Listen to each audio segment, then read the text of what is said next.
Parasites from others need to get out. Lisa hurled those words at me. Ignoring my surprise, she continued. This house is under my dad's name, and as his real daughter, I have the right to live here. You're in the way, so could you please leave now? Hearing that, I was momentarily dumbfounded. But I quickly burst into laughter. Do you not know? I deliberately paused there. Lisa, curious about what I would say next, swallowed hard and stared at me intently. I gave instructions to the movers, who seemed troubled, to carry all the items to an empty room for the time being since there wasn't much to move. Amid the confusion, Lisa tried to sneak in, so I stopped her with my hand. This house is in my name. You and I are strangers. Please don't enter without permission.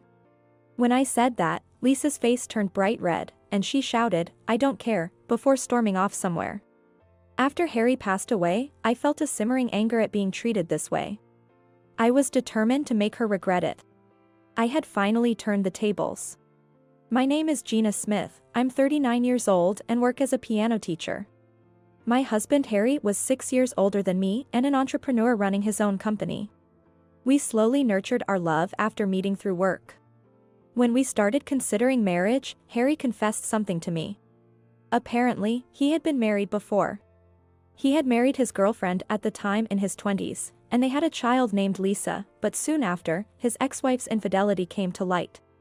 She ended up incurring a significant amount of debt for her lover and even relinquished custody, resulting in Harry gaining custody of Lisa. Lisa, who had grown up in a single-parent family for a while, apparently didn't lack for anything as Harry's company was flourishing. However, as Harry's financial status got better, Lisa's demands became increasingly unreasonable. In middle school, she constantly wanted high-end cosmetics and to dye her hair, and she never listened no matter how many times she was told. Lisa, who grew up spoiled, was very hostile when introduced to me as her father's new partner during her high school years. I don't acknowledge you as a mother. I have a beautiful mom and a rich, kind dad, and that's enough for me. Although Harry never told Lisa about her mother's infidelity, she seemed to greatly admire her mother, who was said to be beautiful. I didn't necessarily think that was bad. In the end, Lisa never accepted me, so we decided to get married after she turned 18, graduated high school, and started working. I thought Lisa had grown into a respectable adult, but I never imagined things would turn out this way. Harry and I never wanted children of our own. For him, Lisa was his only child, and if we were to have a child together, Lisa would say, I can't deal with a half-sibling. And we didn't know what she might do, so that was part of it. Given my age in the late 30s and the stories I heard from people who had kids, I started to feel that I probably wasn't cut out for parenting. Especially when I imagined Lisa, who was openly hostile towards me, and a hypothetical rebellious child of our own. I was certain I couldn't handle it. So we both agreed that we didn't want children and desired to spend a peaceful life together as a couple. Which led to our relationship and eventually marriage. Then, 2 years ago, after Lisa turned 18 and started working, we got married and were living an ordinary life as a couple. However, our peaceful days came to an end within those 2 years. Harry was diagnosed with cancer. It was already in the terminal stage, and all we could do was palliative care. The shock left me in a daze, unable to comprehend the prognosis or future treatment plans, and before I knew it, Harry was hospitalized and had started treatment. Even when I returned home, the days without anyone there continued, and I was worn out, yet another person came to add insult to injury. Yes, that person was Lisa. Technically, Lisa was my stepchild since we were married, but since we had never lived together, I didn't feel that strongly about it. It wasn't strange for a daughter to know where her father lived, but somehow, Lisa knew Harry had been diagnosed with cancer and hospitalized. Dad's got cancer, right?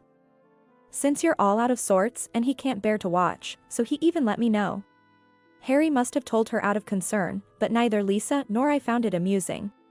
But Lisa seemed to have her own plans and said with a smirk, So, I've decided to move nearby. I have to take care of you since you're so down, and Dad needs someone to look after him, right? He'd rather rely on his real daughter than his new wife, wouldn't he? Leaving such provocation behind, she left. I immediately contacted Harry and relayed the conversation to him, to which he apologized, saying, I can't believe Lisa would say such a thing. I thought she had grown up, which is why I reached out to her, but instead, I've made you feel uncomfortable. I'm sorry. Harry is not at fault, and I want him to focus solely on his situation right now.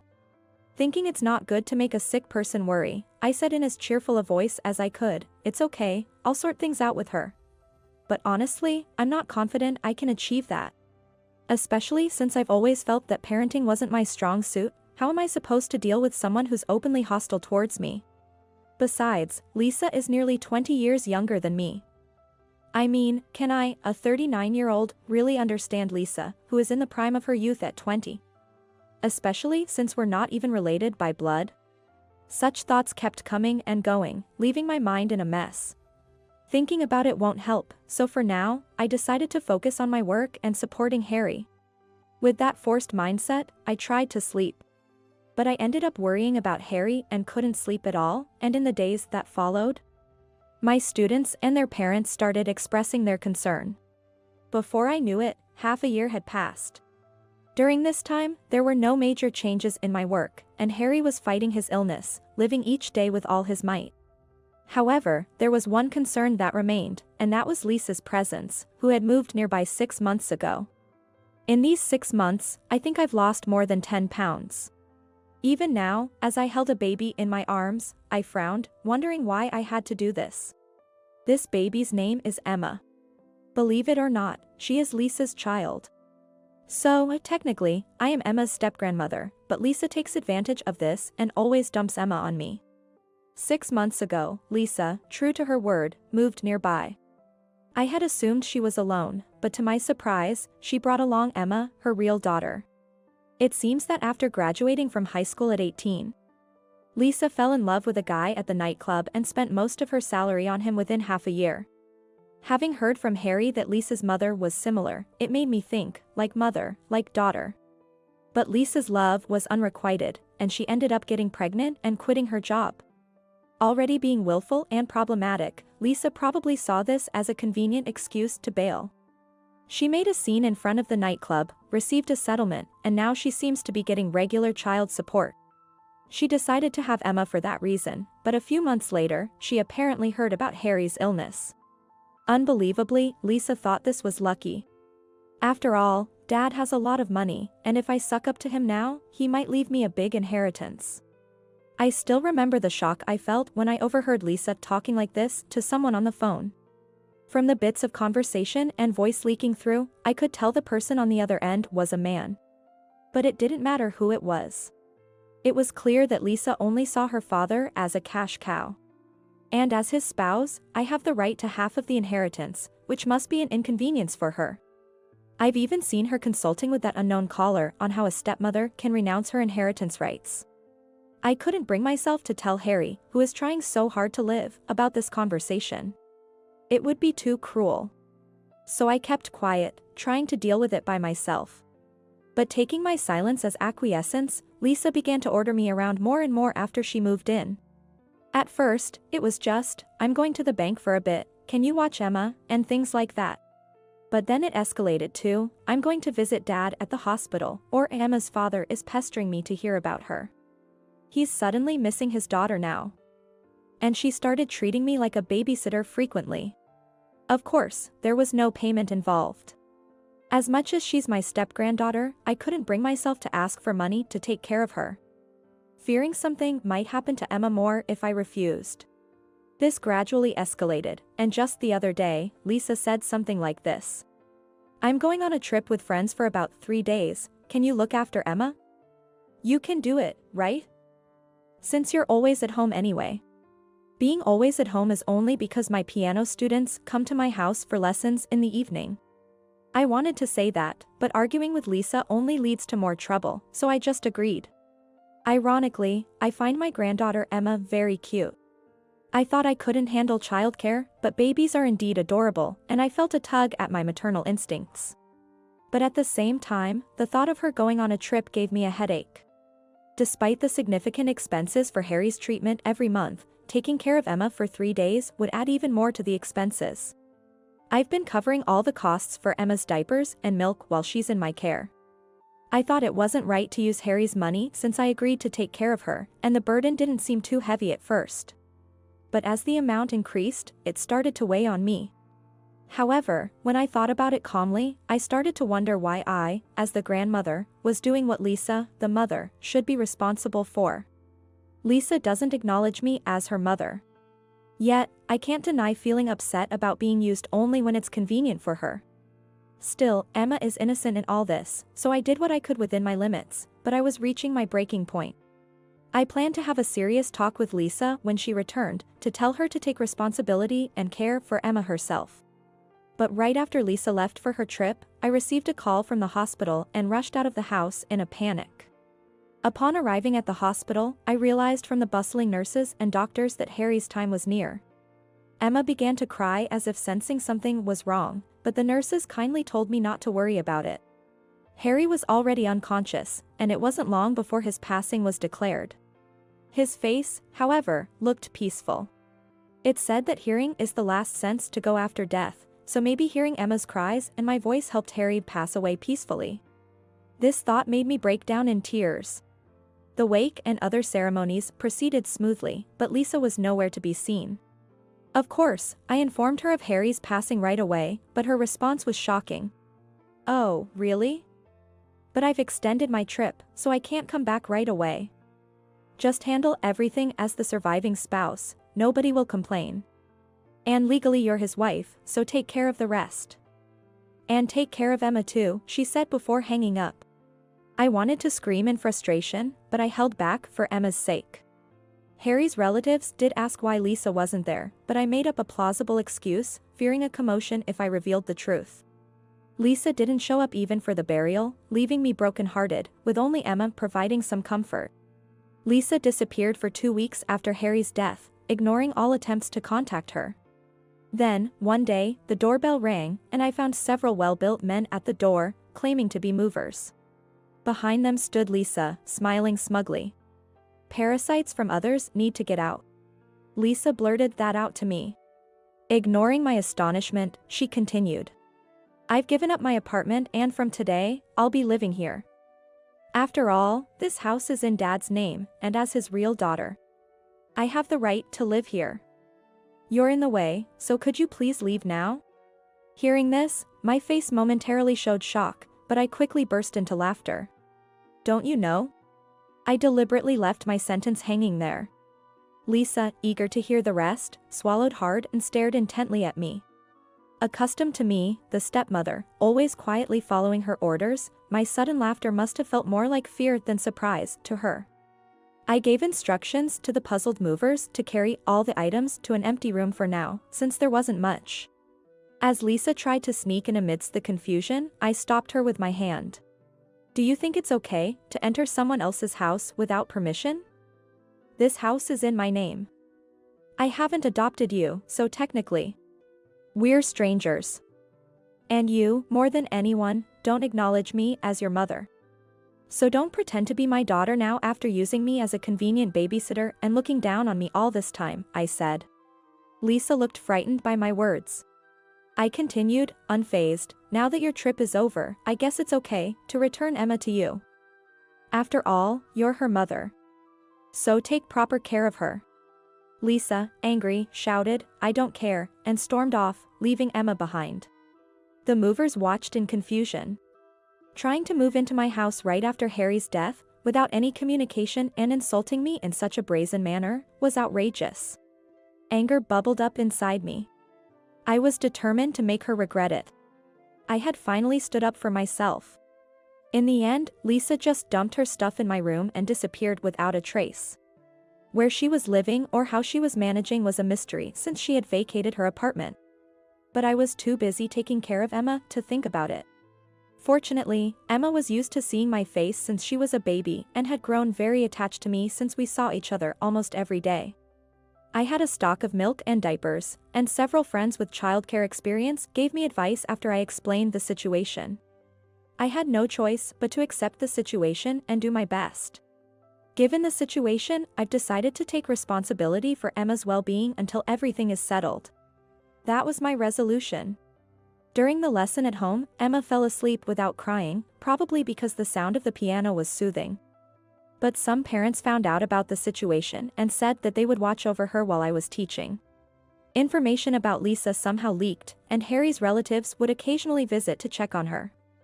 When I had to be away for lessons or work, someone would always step in to watch over her. Although Harry is no longer with us, the support of his connections and the kind-hearted people around me has allowed us to live peacefully. 2 months after Lisa disappeared, she suddenly reappeared in front of me.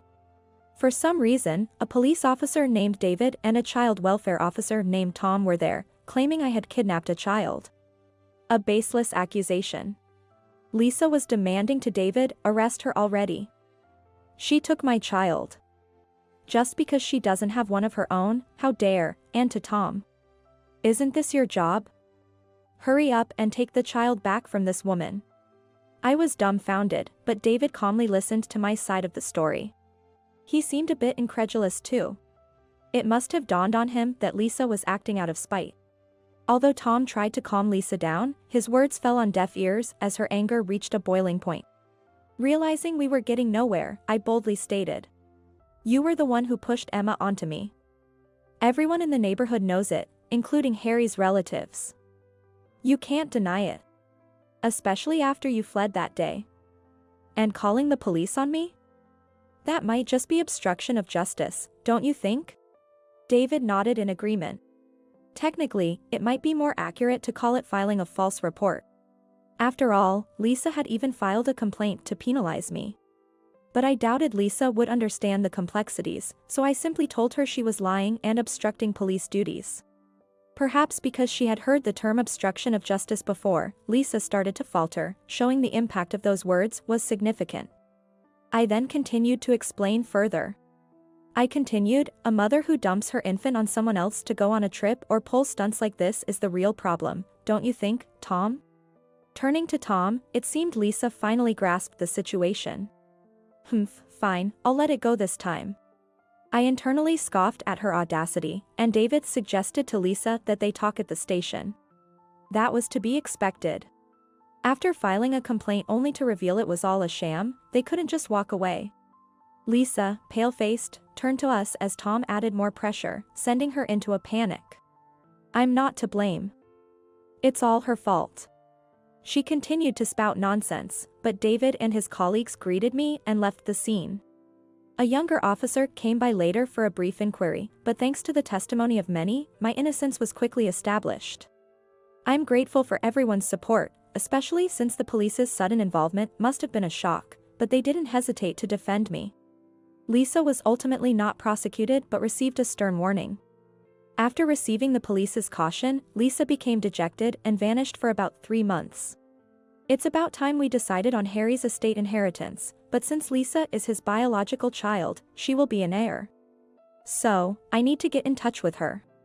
However, her whereabouts are unknown, and my attempts to contact her have been ignored, so I hired a private investigator to locate her. And then had experts repeatedly try to contact her. I even had a lawyer send a certified mail and took various measures, but Lisa continued to ignore everything. In the meantime, we marked the first anniversary of Harry's death. Almost concurrently, I received an email from Lisa. The message was simply, "Stop bothering me, I want nothing to do with this." That's when I went to family court to file for estate division mediation.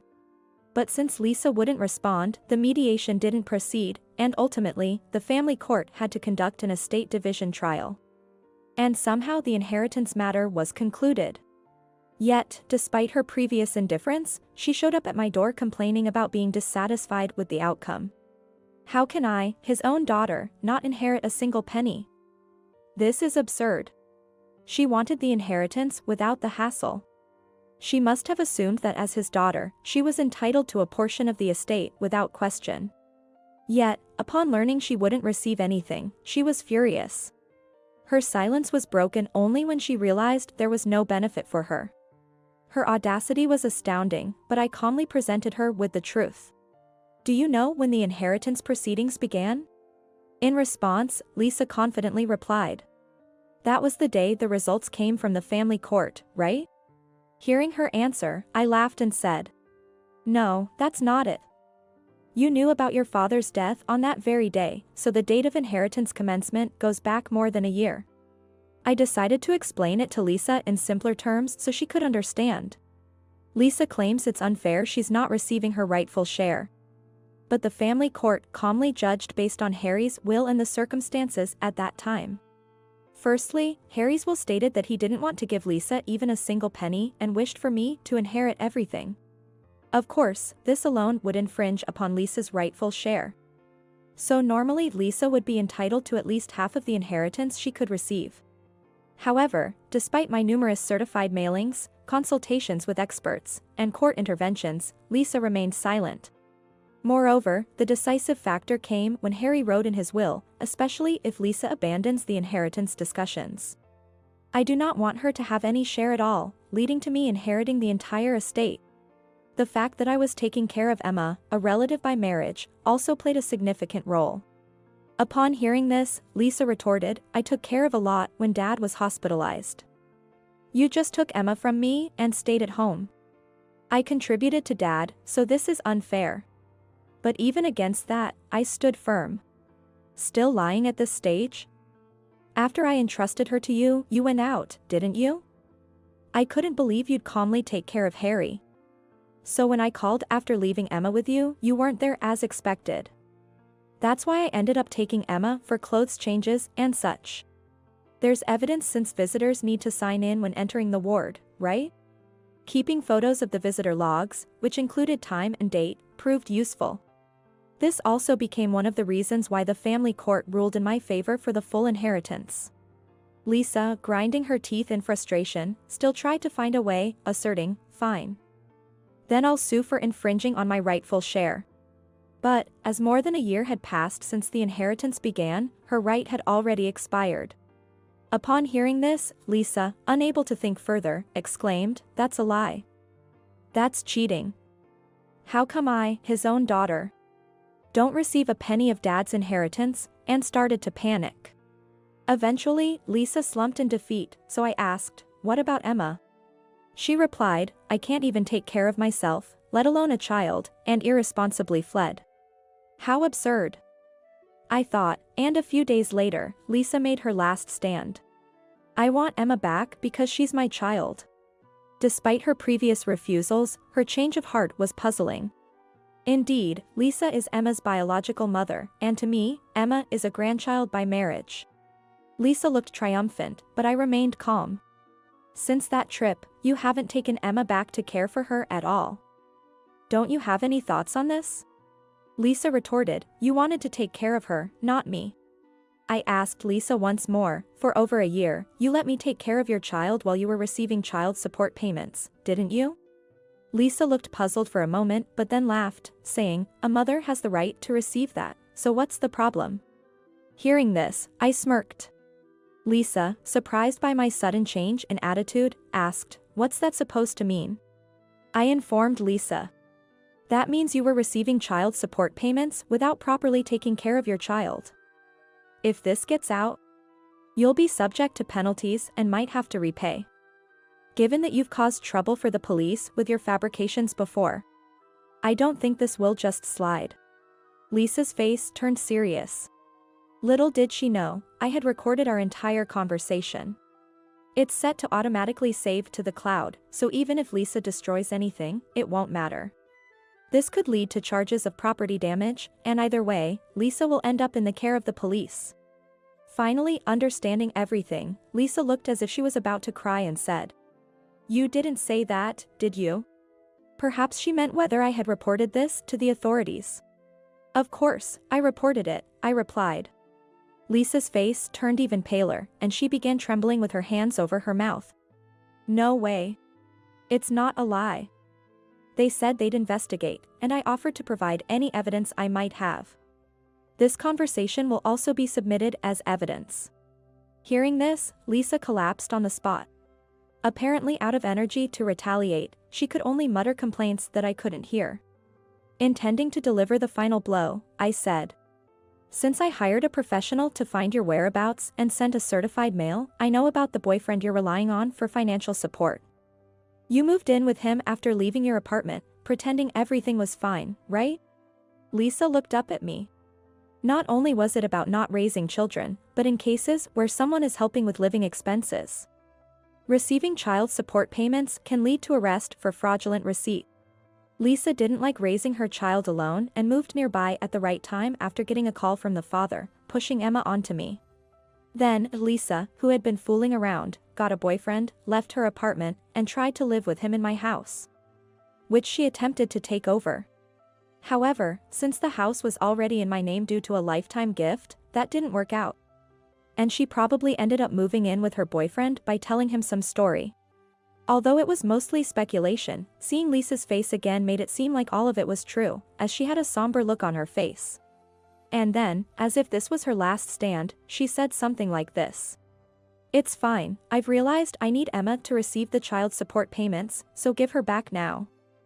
Anyway, it annoys me how happy you seem to be with Emma, so I've come all this way to take her back," she said, giving a childish reason for wanting Emma back now. I felt a surge of anger towards Lisa, who viewed her child merely as a means to make money, yet I maintained a composed expression and replied, "Sure, but shouldn't that conversation happen after discussing it with Emma's father?" Ignoring a puzzled Lisa, I turned towards the living room and called out, "Ryan, could I have a moment?" Frightened by the familiar name, Lisa tried to flee, but unable to muster the strength in her legs, she remained rooted to the spot. Soon, I heard footsteps approaching, and a man appeared, holding a delighted Emma. His name was Ryan, Lisa's ex-husband, and Emma's biological father. I had heard from Lisa that the father at the nightclub had fled due to a lack of responsibility. But I wondered if such a father would really pay alimony and child support regularly. If he was that responsible, he probably would have quit working at nightclub and stayed together. Thinking this, I had a detective investigate Lisa's past for the inheritance case. That led me to Ryan, who turned out to be a regular employee with no past of working at nightclub. Taking a bold step, I mentioned Emma's name and reached out, and he easily agreed to meet. When I brought Emma to see him, Ryan, with tears in his eyes, said, "I've finally been able to meet my daughter. I was so happy when you contacted me. The truth is, our divorce was due to Lisa's affair. But she used her position as the mother to take Emma's custody away from me, leaving me to only pay a small amount of child support." As he said this, Ryan's gaze, while holding Emma's small hand, was filled with the love of a true father. This reaffirmed my belief that only parents who truly love and care for Emma should be raising her. Which is why I've consulted child welfare services and the administration about this situation numerous times. Technically, Lisa currently has custody, but it's clear from her actions over the past year that she hasn't been properly raising Emma. Is it really the behavior of a mother to only dump her child on someone she harbors hostility towards when it's convenient, without even formalizing an adoption? As I kept making appeals, the staff at the administration gradually began to sympathize with Ryan and Emma. I wasn't just working on the inheritance over this past year. I've been thinking about getting Emma back to where she belongs as soon as possible. In the process of handling the inheritance, I paid extra for a lawyer's advice to help Ryan regain custody, all done discreetly. Everything is already in place. Ryan, now 26 and being considered for a promotion to section chief, has no financial issues. There are many who would vouch for Ryan's character and his contributions, and despite Lisa's mistreatment, he has a track record of properly paying both child support and Lisa's living expenses. With this, it's clear who has the upper hand in any custody battle. Lisa, who neglected Emma and pushed her onto the stepmother, who found her an inconvenience for her romantic life. Ryan, despite enduring Lisa's treatment, has shown genuine concern and frequently checked on Emma's well-being after learning about the situation. I was aware that Lisa already had issues with fraudulently receiving child support payments, and there were problems with her boyfriend as well. Your current boyfriend is the one working at nightclub, right? The one you were talking on the phone with before. But there's still another man supporting you financially, isn't there? You're drowning in debt from spending too much on them. The financial supporter has also noticed your double life and has left. And your boyfriend from nightclub is about to dump you because he realizes he can't get any more money out of you. Ryan will make a much better and loving father than you, I said, delivering the final blow. My words were the last straw, and Lisa cried out loudly, apologizing deeply. Of course, no one forgave her. Finally, Lisa received her comeuppance for treating her own child as a tool for money and using me, the stepmother, and even her ex-husband, Ryan, for her convenience. After some time, with the help of friends, lawyers, and others, the custody battle concluded with Ryan gaining custody of Emma. My acquaintances, the parents of my students, and Harry's relatives asked me if it was really okay. They were probably questioning if it was alright to simply hand over Emma to Ryan just because he is her biological father. Especially after all the hardships I had endured for over a year. Indeed, I struggled with the decision, but I didn't want to keep Emma away from a father who loves her. But first, let me tell you what happened to Lisa. Firstly, it seems Lisa was arrested for the child support issue. Not actually raising the child, the existence of a boyfriend from nightclub, and another man supporting her financially were significant factors. And she was caught for fraud. Eventually, she received a suspended sentence, but then the custody battle erupted, and Lisa was in despair. Unable to escape, and with various evidence and testimonies against her, the judgment was passed to transfer custody to Ryan as the most suitable decision. Afterwards, Lisa lost everything, including Emma, her boyfriend, the man who supported her financially, and even her own savings and reputation. At that time, it seems she was working as a temp, which didn't pay well. And her poor work attitude led to her being laid off at the worst possible time. As a result, she lost her job and fell so far as to become homeless. Without a home address, she couldn't find a decent job. And she was repeatedly turned down for live-in part-time positions due to her lack of work history and qualifications. This is truly a case of karma and getting what one deserves. As for me, I was living a modest life without using Harry's inheritance. I believe that Harry probably wanted to share his inheritance with Emma, his granddaughter. However, he must have been afraid of involving Emma by writing that in his will. That's why I always made sure to give Ryan a gift from Harry's inheritance for Emma's special occasions. Ryan, for some reason, recently moved close to me and suddenly confessed his feelings. While visiting Emma, I realized I've fallen in love with you. I didn't say anything because it was a difficult time, but Emma is attached to you, Gina. She sees you as her mother.